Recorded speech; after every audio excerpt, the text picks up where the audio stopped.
DoperDanSilky, DoperDanSilky, talk so silky. Ooh, what is this? DoperDanSilky talk, DoperDanSilky, so silky. DoperDanSilky talk, DoperDanSilky talk, DoperDanSilky, so silky. DoperDanSilky talk, DoperDanSilky talk, DoperDanSilky, so silky. DoperDanSilky talk, DoperDanSilky talk, DoperDanSilky, so silky. DoperDanSilky talk.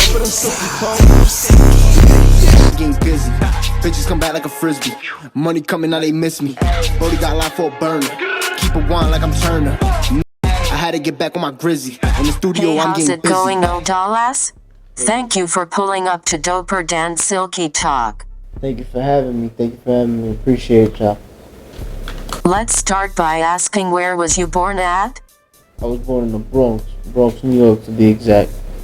Who you was raised by? I was mostly raised by my mother.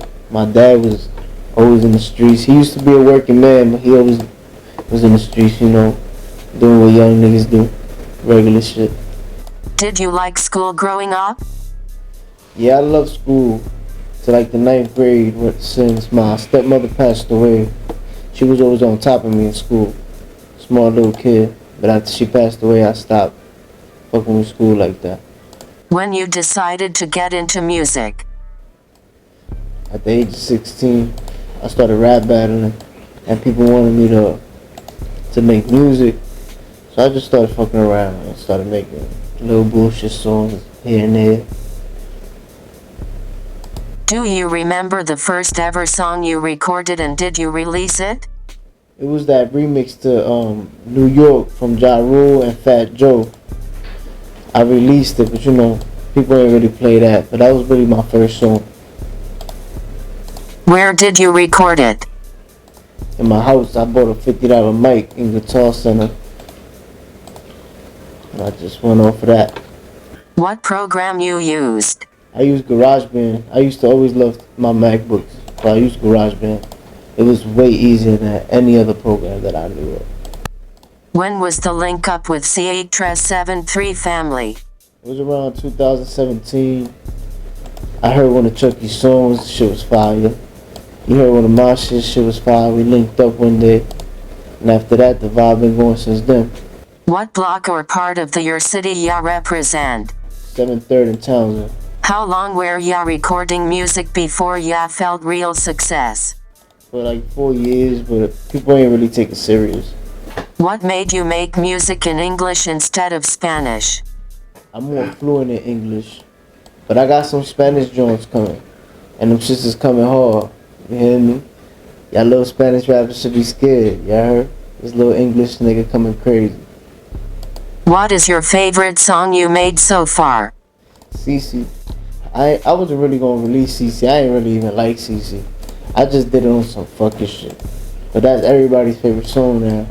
It's my favorite song since that got me the most views, the most exposure.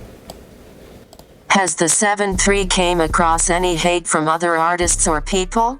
Shit, yeah, we got hate from our own city because a lot of people want to record, and we just don't record with everybody. For me, we put a lot of money in music.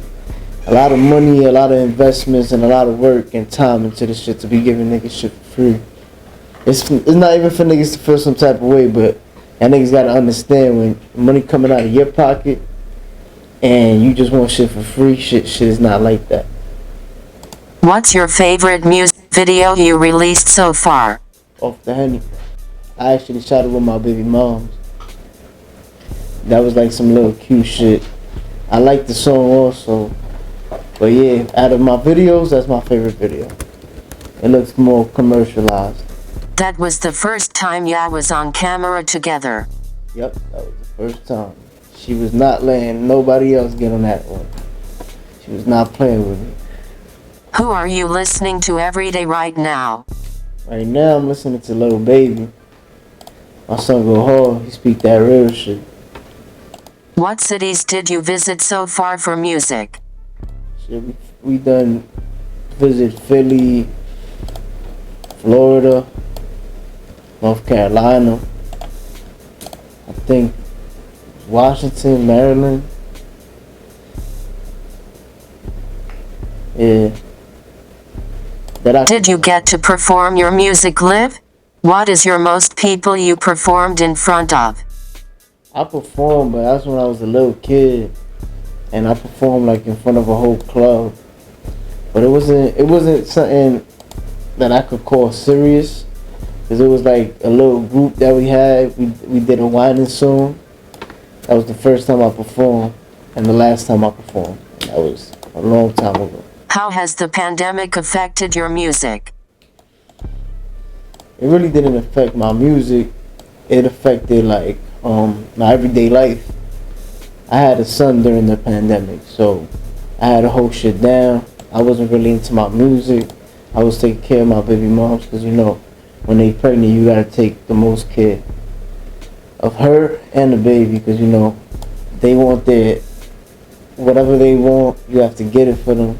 Because in my ethnicity, in my where I'm from, if you don't get a girl a certain thing, you come out with like either a style, or the baby comes out with some type of mark. But that's some Dominican belief. What was the last move you made last year before March and the lockdown hit? Shit. Chucky was on tour. He had came from DR real quick. He had four or five shows. I don't really remember, but the first show was in the United Palace. And then after that, I think we went to Brooklyn. After Brooklyn, we went to Connecticut. And after Connecticut, we went to Jersey. We almost didn't make it to the show in Jersey, but we made it on time. Right when people thought we wasn't even gonna pull up. People was already leaving. Then when we arrived, everybody went right back in. What city in Jersey? Union City. You know you and the Silky.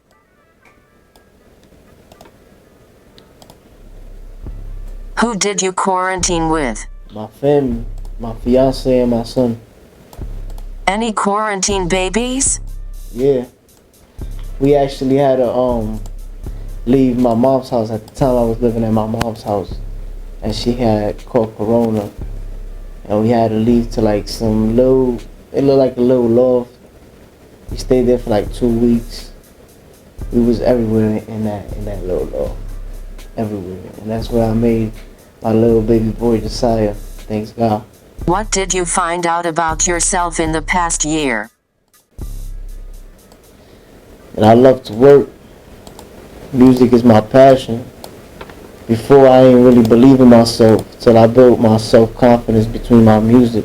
Once you start speaking that real shit in your music, that's when your self-confidence start to build up. And when you talking on some fake shit, some shit you ain't living, niggas ain't gonna feel you, because that's not the shit that you really living through. You feel me? So I started speaking that real shit, and that's when everything started hitting. Where do you see yourself in 5 years? In the big leagues, because I ain't trying to be in no little leagues, man. We working hard for a reason, putting in that work. Let's talk about the drip. What's your favorite sneaker of all time? Favorite sneakers? Birdie 11. Always been my favorite sneakers. What's your favorite clothing brand of all time? Actually, I'm wearing Space Juice. My man's just made this. This shit go hard. I got every flavor. And now this is gonna be my new drip. Y'all gonna see me wearing this a lot. Check out my man's too. Space Apparel. Fitted hats or snapbacks? What is you crazy? No snapbacks. Hat Club all day, you heard? Hat Club all day. Pinky Gang. Feel me? Shout out my Dad hats. Dad hats? Yeah, sometimes, depending on the brand. Did you get into the sneaker reselling wave? Yeah, I actually did. I always been into the sneaker wave. So I started fucking with the reselling. Out of the music, that's what I do, because you know, I don't gotta move nowhere. I don't gotta meet nobody. All you gotta do is order the sneakers, put them on StockX or Go, and them shits come back easy. The money come back easy. What's the most you paid for some drippy shit? Yeah, I done spent wild bread. I can't tell you the exact amount because I don't remember. I used to smoke so much weed. I can't tell you how much I spent, but I spent money on the mirrors though. That's something I can remember, cause shit, nigga, $1,000 for a pair of jeans, that shit sound crazy. Best buds stick together. What's your favorite weed strand? The Scotty. I love weed because of the taste. I don't even like the weed just how it gets you high. I love the weed because of the taste, to be honest. Raw papers or backwoods? Shit, backwoods. I love backwoods. Them shits get you dumb smack, but I like my paper with grabber also. Ever smoked wax or bong rigs? I smoke wax in a blunt a couple times. Rigs, yeah, I probably had tried rigs before, but not no other shit. Ain't nobody no crackhead out here. Explain your first time you ever smoked weed. I smoked weed when I was 16 with my niggas. Them niggas been smoking for a minute. We had smoked the blunt. I was so high, I didn't want my parents smelling the weed on me. So they had lotion. I put lotion all over me, all over my clothes and shit. Niggas was dying. It was my first time, so you feel me? I wasn't trying to get caught up. Parents would have whooped my ass, niggas, shit. Did your parents know? They found out at 18. My pops. At 18, I had moved in with my pops, and he had told me he'd rather me smoke inside the house than be outside and get in trouble. That was some real shit there, yeah. Thank you for pulling up, gang. What's a message you want to leave for the people watching? Work hard, and don't ever let nobody tell you can't do nothing. Niggas used to tell me, yo, you whack, your shit trash, But that used to be like close family and shit. Like your niggas ain't really gonna tell you whack, you feel me? But just follow your dreams, stay consistent, and work hard. It's gonna pay off, I promise. Tell them where they could find you. You can find me on all streaming platforms. You could especially see me more active on Instagram at Ohdollasz, as at OHDOLLASZ. Don't get it confused. A lot of niggas get confused. Thank you for watching DoperDanSilky Talk. It's Ohdollasz. You niggas know the vibes. Niggas scared to come outside. 7-3Z. Everybody doing it. Everybody breezy. But subscribe and like. Yeah, don't. Y'all niggas fuck out. So silky.